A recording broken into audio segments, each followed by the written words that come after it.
नाज़रीन, शिकारपुर मां के अहम ख़बर ॾींदा हलूं त गढ़िया सीन वेझो यूसी कंदर में वाक़ ॻोठ भाई खान केर उर्फ़ वॾा केर में मदरसा अरबिया वाहिदिया दारुल क़ुरान वॾा केर में मदरसे जे मुदीर आला मौलाना अब्दुल वहीद केर जी मेज़बानी में 49 दस्तारे फ़ज़ीलत कॉन्फ्रेंस जो प्रोग्राम शायान शान तरीक़े सां मुनाक़िद कयो वियो।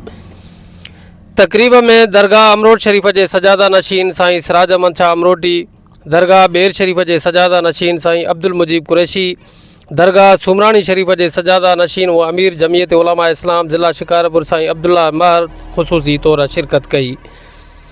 जॾहिं त हिन तक़रीब में मक्कतुल मुकर्रमा खां ग़ुलाम रसूल मैंगल, तंज़ानिया खां कारियुल क़ुरा मुर्तज़ा अबू बकर, मिस्र खां कारियुल क़ुरा यासिर सराया ख़ुसूसी तौर शिरकत कई। उन सां गॾोगॾु मरकज़ी अॻुवान जमीयत उलमा इस्लाम मुफ्ती सऊद अफ़ज़ल हालेजवी, मौलाना असदुल्ला हैदरी, जनरल सेक्रेटरी जमीयत उलमा इस्लाम ज़िला शिकारपुर मौलाना मोहम्मद तैयब मेखो, तालके लखी जा अमीर मौलाना ग़ुलामुल्लाह महर समेत मुख़्तलिफ़ इलाइक़नि खां वॾे तइदाद में शहरिन शिरकत कई। इन तक़रीब में एक तालिबा समेत 4 तलबा जे क़ुरान पाक जो हिफ़्ज़ पूरो करण ते दस्तारे फ़ज़ीलत पिणु कई वई। तक़रीब में जनरल सेक्रेटरी जमीयत उलमा इस्लाम तालका गढ़िया सीन मौलाना अब्दुल करीम केर और मोहम्मद इसहाक़ केर जिन स्टेट सेक्रेटरी जा फ़राइज़ सर अंजाम ॾिना। जॾहिं त मुदीर आला जामिया व चेयरमैन यूसी कंदर मौलाना अब्दुल वहीद केर, बिरादरम सिराज अहमद केर, मौलाना निसार अहमद केर, कारी इरफान अहमद केर, सईद अहमद केर पिणु मेज़बानी जा फ़राइज़ सर अंजाम ॾिना। हाजी इमदादुल्ला फलपुड्रो, मोहम्मद राशिद दीनारी, हाजी सुल्तान अहमद चन्ना ऐं ॿियनि हमद नातूं पेश कयूं। तक़रीब जे मेज़बान मौलाना अब्दुल वहीद केर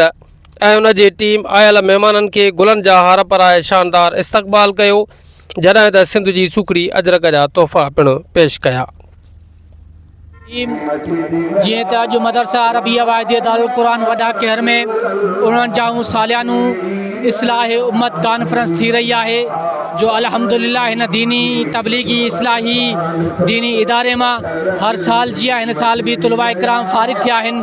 जेके क़ुरान हिफ़्ज़ कयो आहे, पंहिंजो अल्लाह जो क़ुरान पंहिंजे सीने में सांढे करे अॼु उन्हनि खे एवार्ड ॾिनो वेंदो। यूनिवर्सिटियुनि में कॉलेजनि में दुनिया जूं सनदूं मिलंदियूं आहिनि, उन्हनि खे दुनिया में उहो फ़ाइदो ॾींदियूं आहिनि। जेकिन हाफ़िज़ साहब अॼु अल्लाह जो क़ुरान पूरो कयो आहे, उनखे अॼु सनद मिलंदी ऐं उन जे मथनि ते दस्ता